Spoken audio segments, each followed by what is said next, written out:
Alright, getting into our Azure Firewall video here. The reason we're covering this topic isn't necessarily because it's important to know Azure Firewall from a networking perspective, but because Microsoft has so much guidance about using firewalls and network security, we wanted to make sure we cover a topic. Also, if you are going to go for the applied skills credential that I referenced in the intro video, Azure Firewall is part of that credential. So I figured I'd just go over some of the content related to this and make sure that you are aware in case you're interested in learning about it. So there's a couple of components that we'll have to cover for creating firewall, things that are just required in order to make it. And then we are going to go over the actual elements that a firewall is used for, being how you implement rules and what those rules look like from an Azure perspective in Azure Firewall. Because it's a little bit weird if you're coming from existing products, the way that they organize things. But we'll talk about it. We'll talk about the different rule types, and then we're also going to go over the different components that make up a firewall rule, just so you have an understanding of it, because that is more on the networking side, and that should apply more universally than uh, the actual Azure Firewall resource itself. So let's cut over to our Azure portal here. We've got a couple of VNets set up from our last video. I don't think I'll use all of them, but we're probably going to create things in VNet 1 for the sake of this example. There are a couple of resources that Azure Firewall needs to create it. Two of them you can create in the wiki or in the GUI as you're creating the resource, but the other one needs to exist before you get into it, and that is an actual dedicated subnet for Azure Firewall. So I'll open VNet 1 where we're going to associate the firewall, and I am going to actually go ahead and create a subnet for it. So this is pretty straightforward. If you're in the documentation for creating firewall, it specifically calls out you need a subnet that's just called Azure Firewall subnet. Now, I don't know if this actually tells you, oh, right there, it needs to be a /26. So there you go. If you're trying to downsize, that's about half size. That is a quarter the size of /24, so that's good. I don't know if it has to be that or if if we can go bigger.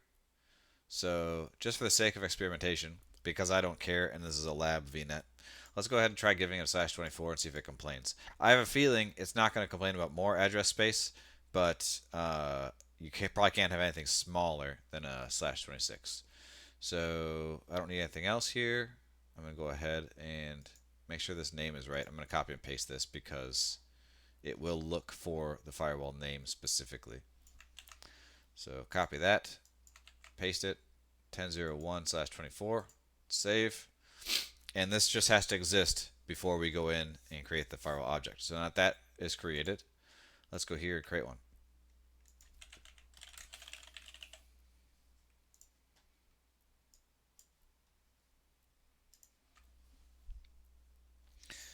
Okay, needed firewall name, obviously. And there's a whole bunch of options here. I'm going to go with the most basic stuff because I don't need to do anything fancy with this, and it's just for a lab. Okay, the first thing that you need for an Azure Firewall is it has to have a firewall policy. Now, the first time I did this, I assumed a firewall policy was the same thing as a firewall rule, and a rule being I want to block this traffic from this traffic or allow it or whatever. That's not the case. A policy is actually an Azure resource that's used to store rules. So you want this name to be something broad, like I'm going to go ahead and create a new one.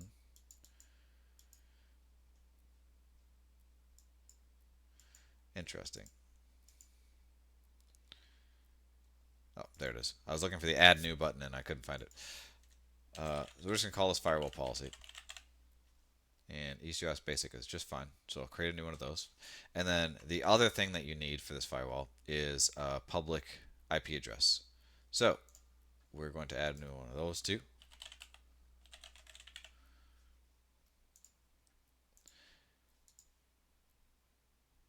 And do I need two? I don't think I do.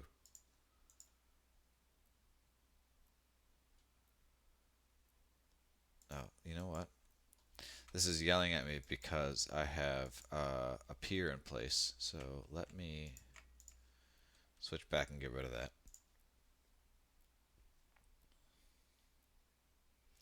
And I might need to restart the wizard in that case because sometimes refreshing this information can be kind of terrible. It doesn't really work that well in the GUI.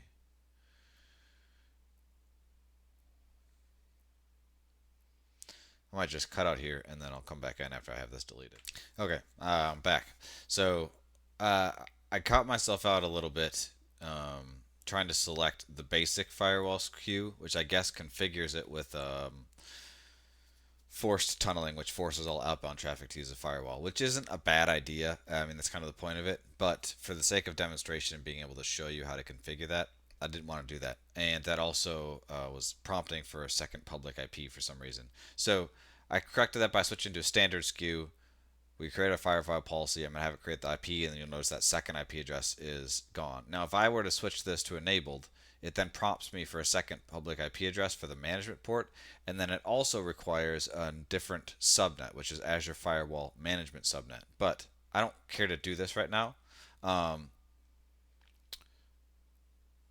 just going to turn this off, and then it cleared out my public IP. So I'm going to add new and pip firewall. Yep, and there we go. So don't have any tags. Let's go ahead and create this. So it's going to be my VNet 1. Address space is there. It already has the Azure Firewall subnet, so it's going to grab a private IP address from that subnet. But there's the three components you need. You need the Azure Firewall subnet created. If you're going to use a basic SKU firewall, you also need Azure Firewall Management subnet. We don't need that because we're not doing that. And then you need a public IP address for the firewall to use. That's for internet-based traffic. Yeah, that's the three things, right? Oh, and then the policy object. Sorry. So you create the public IP and the policy object in the wizard, but the subnets need to be created beforehand. So we're gonna wait for this to finish, and then we will go ahead and start messing with it. It does have the resources here, but I don't want to start working with this until the resource is finished provisioning, because I've seen some funky stuff happen. Like things just don't get saved correctly. I might fast forward this video also a little bit because this could take a little while to create. Alright, our deployment is now finished and we are ready to go. So, I mentioned already that the firewall policy that you create when you're creating the firewall has caught me off guard the last time I did this. Now, just to click through and kind of illustrate the difference between these two things, if I click into the firewall object itself, it's pretty limited. It has information, but then the things you actually configure in here, there's very little. If you look on the left hand side, so I can't really configure anything from this page. I can click into the policy. We'll get to that in a second. But over on the left hand side, if I were to looking to configure firewall rules and wondering where do I do it in here, I might think firewall manager, and you look at that. That's actually a link to a different type of Azure resource that looks like it's used to manage other Azure firewalls. So not what we're looking for, right?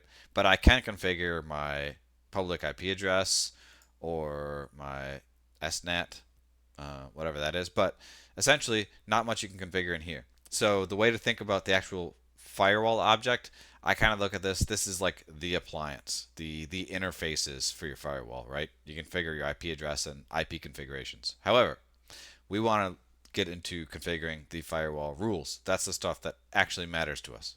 So let's go into the policy, and this is where the actual firewall rules are. So I pulled up another chart that we can look at that clarifies this a little bit. This is the Azure Firewall Policy Rules documentation, And this is a nice little graphic that breaks down how rules are organized in firewalls. The top level object is the firewall policy. So this is the thing that contains all of your rules, and that this is linked to the firewall object that is really your interfaces. So that's kind of how this is supposed to work. Inside for your policy, you have three different elements. You've got your top level element, which is your collection group. Your collection group corresponds with the type of rules that can go in this. And if I go back to policy, there are three types. There's a NAT rule, which is like how you translate your public IP address into a private resource if you want to do that translation at the firewall.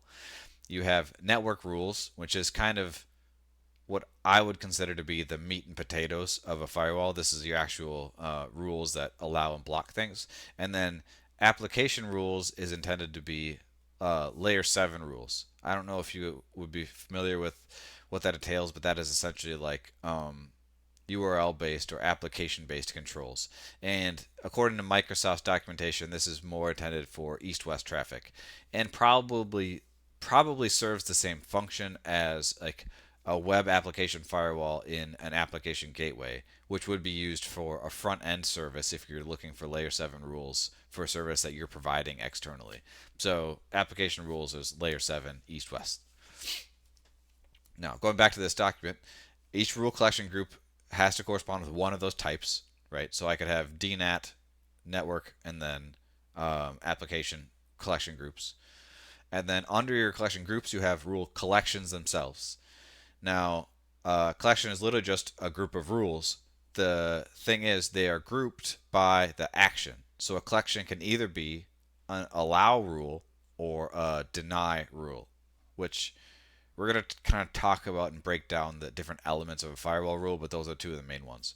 The other things that you can do with a collection is you can specify priority. So you can make sure that your deny rule collections are lower priority than your allow rules, meaning they always apply first. Or you can do it the other way around, depending on how you're planning it. And then under the rule collections themselves, you have the individual rules for different things.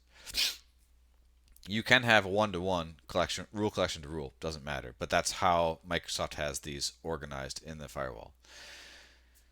So those are the different types of elements in your firewall policy and your different types of rules and how they're organized. Let's go over quickly how firewall rules themselves work. And this is kind of getting back to brass tacks networking 101 sort of thing.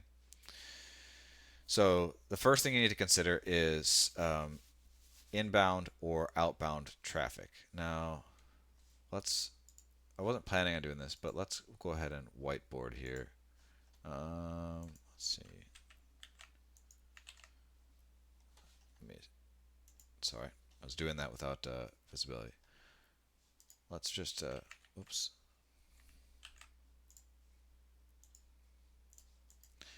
Erase this. And let's say I've got a VM, right? Or a computer. I've got two computers. And I have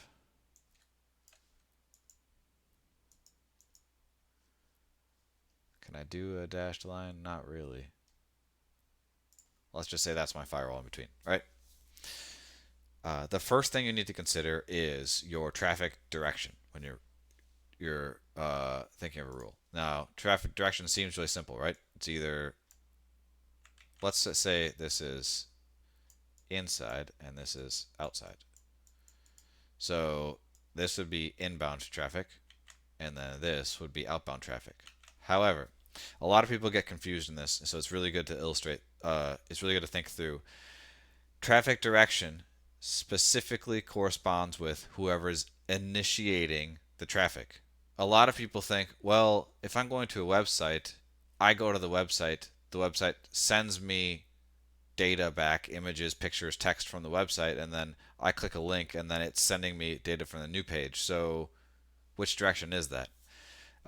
This goes back to, it's always whoever's initiating the connection. So if I am on my computer in here and I'm connected to a website that's out here, I am going outbound from a firewall perspective because I'm initiating the connection to this web server. And now this web server can send me data back and forth, but I'm initiating the connection, I'm establishing that session, and then any data that occurs back and forth once that session is established is still considered part of the initial one, which is considered outbound traffic. Um, Now, if on the other hand, I am a server on the inside and I'm hosting a website here, and someone outside, so someone external to my network, it needs to access that website, I'm coming inbound through the firewall to get to the website content that I'm hosting. And now that traffic's initiating from outside, so it's inbound. So from outbound or inbound, think of the initiators, and then you have to think also perspective of whether what's inside and what's outside. The other element to consider is going to be priority. Now, as I go through this, let's switch back to our firewall policy and let's go ahead and create a rule collection. So, by default, actually, top level is a rule collection group. I don't think I have these by default, but let's go ahead and add. Yeah, so the first thing I have to add is a group, and we're going to do network rules because that's going to be the category. Is this right? Collection group, then collection. Yeah, that's weird. Okay. And priority is going to be. Okay. So right there, it gave me a note that says priority value has to be between 100 and 6500. The way priority works is the lowest number always applies first. So I think of priority as like a ranking system. 1 is first place, it's going first. 2 is going second. 3. So start from a low number, go high. And then in this case, you can do any value between 100 and 65,000. But what I've always had recommended to me when you're thinking of priority is space things out, either with 10 or maybe if you have this much of a range, 100 numbers in between. So I have rule collection group at 100. The next priority is 200. The next priority is 300. And even this is the very first number. Maybe I don't want to start here. Maybe I should start instead at 1,000. And the reason why is you never know when something's going to come along that suddenly needs, like a rule that comes along that suddenly needs to take place between two priorities you've already established. So let's say I'm creating something with a priority of 100 and my next one is priority 101. What happens if I suddenly need something in the future I'm not expecting that has to go between 100 and 101? I can't do that then without changing existing priorities. However, if I've made it a habit of always adding space, then it's really easy to say, oh, I'll just take the number. If I've 100 and 200, I'll take 150 and create it there. Or in this case, the reason I didn't want to do 100 is what if suddenly something has to take precedence over this priority in the future? If I use the very first number that's available, I can't add anything in front of it. So I'm going to set this to 1,000. That gives me plenty of room in front of this to create a higher priority something later. So I'm going to go ahead and add this.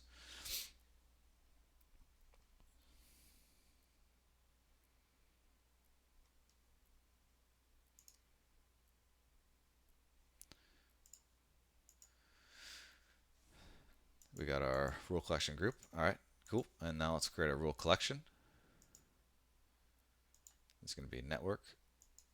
And my rule collection group is going to be network rules. Now, you'll notice in here, I didn't actually need to create that network collection group. I didn't remember this off the top of my head, but it looks like there's our default one. So you can skip the rule collection groups if you want and just use the default one. And remember, rule collection groups, the only thing that they're associated with is the type of rule. And we're focusing on network rules here because that's what we're kind of talking about here. So I'm going to choose the network rules one, and then my priority says same thing between 100 and 6500. I'm going to do the same thing. I'm going to add it for 1000. Now, the rule collection is associated with an action, allow or deny, and that's the next thing we're going to get into here. So we talked about priority and where that how rules relate to each other with priority. Anything that's lower than 1,000 is going to apply first. Anything higher than 1,000 is going to apply after. But let's quickly switch back here and talk about allow and deny. This is really simple. So inbound, by default, all inbound is denied. So inbound traffic, the rule is denied, is not allowed through. Allow rules are the opposite. Anything that meets the description is going to be allowed through. So to illustrate that, I'm not really sure the best way to do that. If I want to allow 443, so let's say default is all traffic inbound is denied, right? That should be a standard rule in a firewall. It doesn't want to let internet traffic in, so it just wants to block that. So let's say I want to make a rule that allows traffic in. Deny, because it blocks everything, is always going to be the highest number priority or the last thing that applies. Meaning, if you create any rules, it's always going to apply before that final deny all traffic. That's going to be the bottom thing that happens. So all I need to do is create an allow rule with a lower priority number than the deny rule. So let's switch back to our firewall. And the reason I bring this up now is because the rule collection themselves is associated with either allow or deny, I want to name this collection after what I want to do. So I'm going to choose to allow, and we're going to say allow web traffic. So let's say this collection is going to be used for rules that are allowing inbound traffic to any web servers that I have running. It's going to be network rule, priority is 1,000, and then this is the collection action that we're specifying, in this case allow, which is why we've named it, and then we have the collection group. Okay, so here's my collection. Let's not specify our rules yet. I'm just going to add the collection. Oh, interesting. Is that not?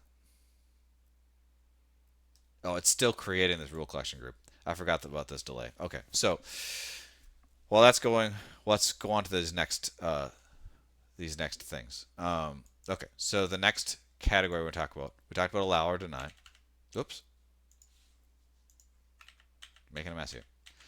The next part of a rule is going to be your source and destination. Now,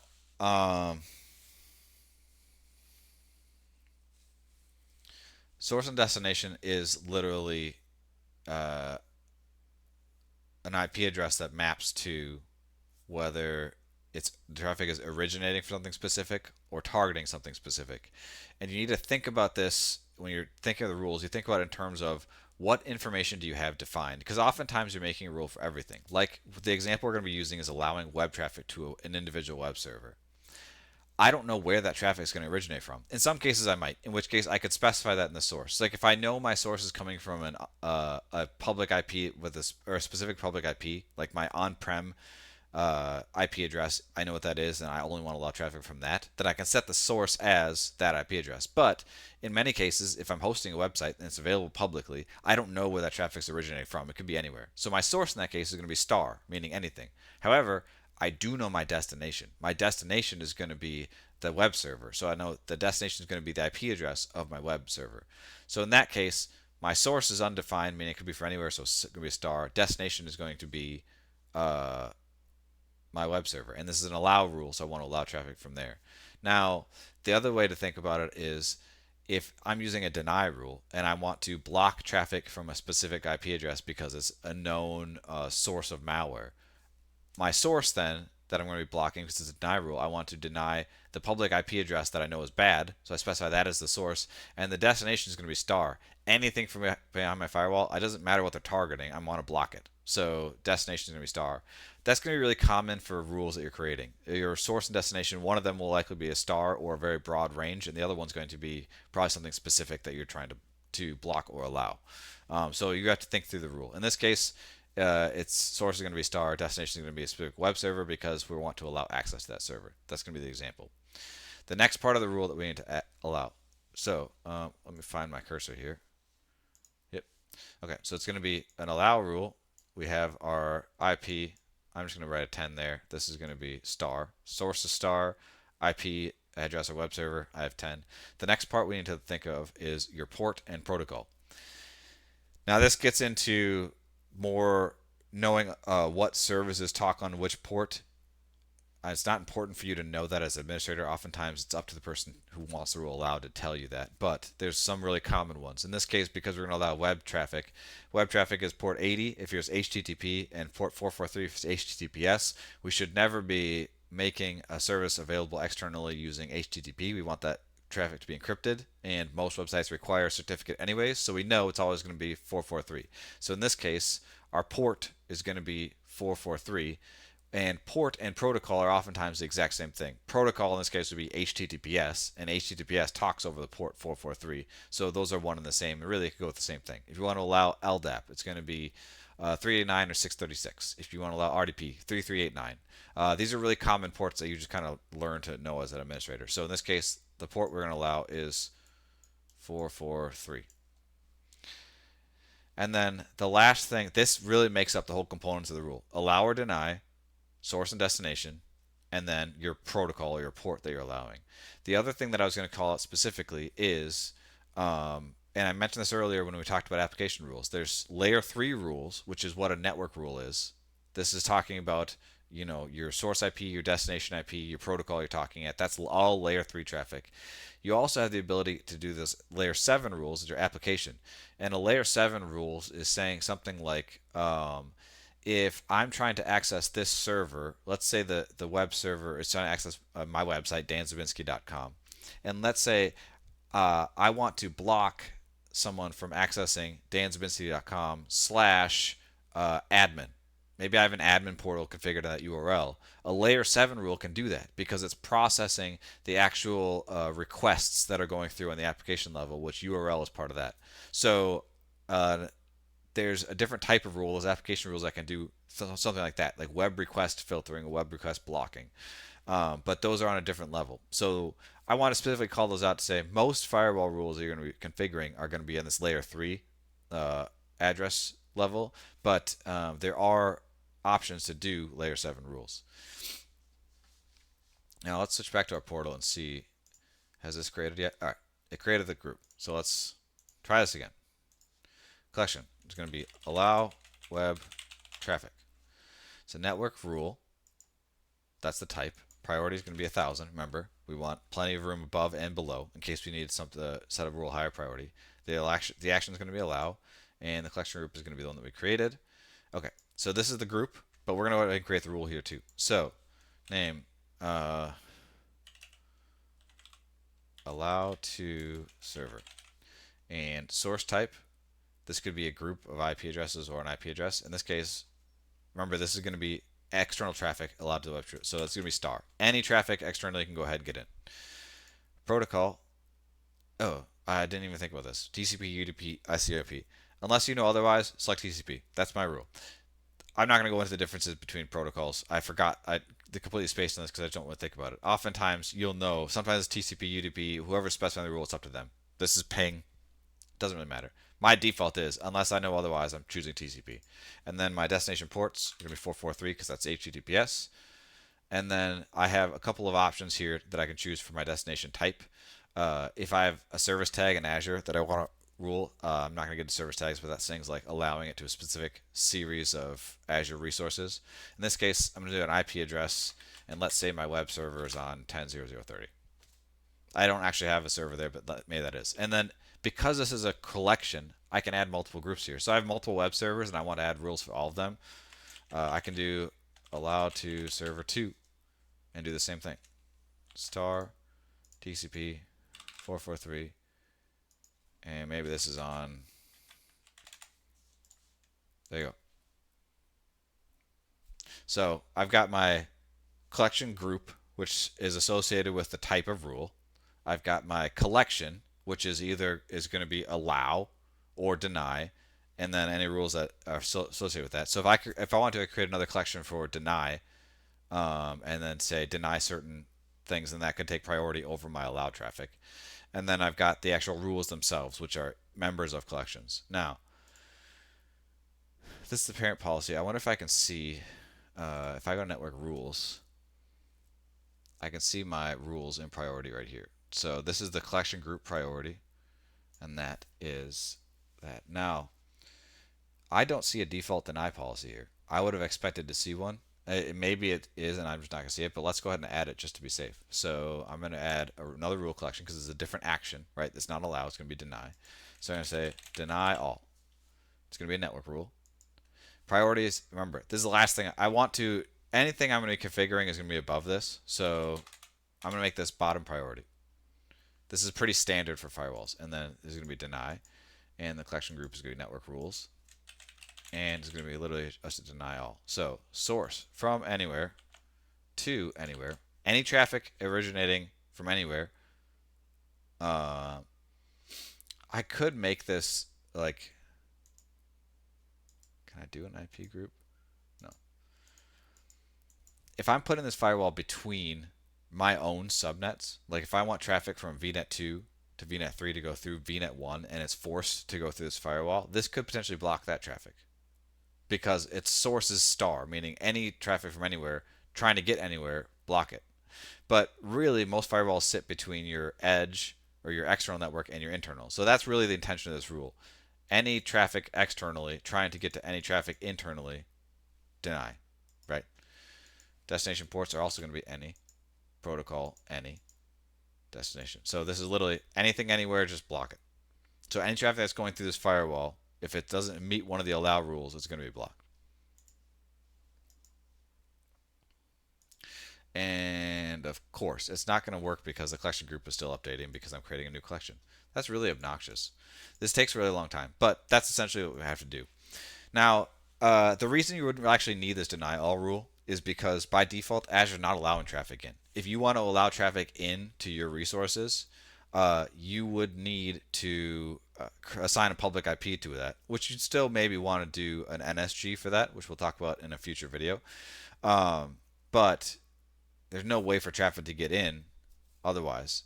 Now, if you are using a firewall that's on-prem, this would be standard to have deny all, because what you're also going to be doing is going to be called NAT, where you're taking your public IP address and you're translating that to private IP address if it's inbound traffic, meaning if you're trying to host a website, your host website has a public IP, it's using your business IP, and then you have a network translation rule that says any traffic that's coming in this port gets translated to my web server IP here. You can specify those rules here.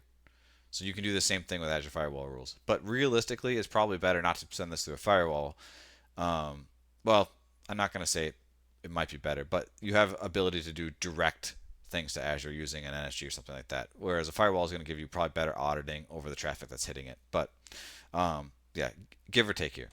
So NAT will be used to inbound traffic. Because we're not doing that, we don't actually need a deny inbound rule. But really, that rule will be used to block east-west traffic if we wanted to. So that's the overview of Azure Firewall. That's really the components you need to understand. It's pretty straightforward. There's more to this here that we're not really going to get into because it's not a lesson, but from the basics, that's all you need to know. Now, the other piece that I wanted to talk about really quickly is the firewall itself has an IP address, and if I want to force traffic outbound to it, by default, it's not going to do that. So in order to force traffic out through the firewall, what I need to do is mark this private IP address and actually create a route. So this is linked to my VNet 1. So let's go ahead and create a route to force all traffic in VNet 1 out through that firewall.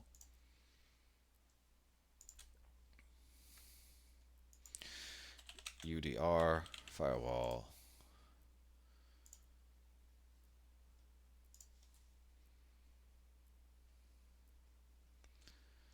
This should be created relatively quickly here. Cool. Refresh. It says it was created. There it is. Okay. To do that, I'm going to go to routes. I'm going to add a route.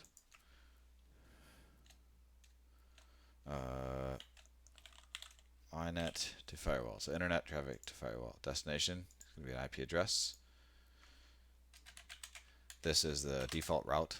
For anything that's not internal, it's going to hit this default route. And then we're going to say our next hop is going to be a virtual appliance. And I'm going to paste in the IP address of a firewall right there. So this is saying any traffic that's destination is not defined elsewhere in our route table, which is going to be basically internet traffic. Go to this virtual appliance at this IP address, which is our firewall IP address. I'm going to add that. And then once this is set, all I have to do is associate this with subnets. So I can go ahead and associate this with my default subnet. And now any VM that's in that default subnet is going to be forced to go out through the firewall in order to get to the internet. That's it. So firewall topics we covered. We talked about the required resources to create the firewall. We went over how firewall rules are organized in under their firewall policy. You've got the collection groups, the rule collections, the rules, and what they're associated with being the types, the actions, and then the rules themselves. And then we did an overview of firewall rules themselves just to give an understanding of how that works. And then we talked a little bit about layer 7 rules and NAT rules, but we didn't really get into it, but it doesn't really matter. That's a high level overview of firewalls. And then at the end, we wrapped up by creating a route that would force outbound traffic through a firewall, which is best practice for anything in Azure. If you have questions, if there's anything I can circle back and clarify, feel free to leave a comment below. Otherwise, yeah, let me know if there's anything I could do better. Appreciate you listening. The next video that's going to be coming up is going to be talking about on-premise connectivity options like VPN Express Route. That's going to be a pretty quick one. Thanks.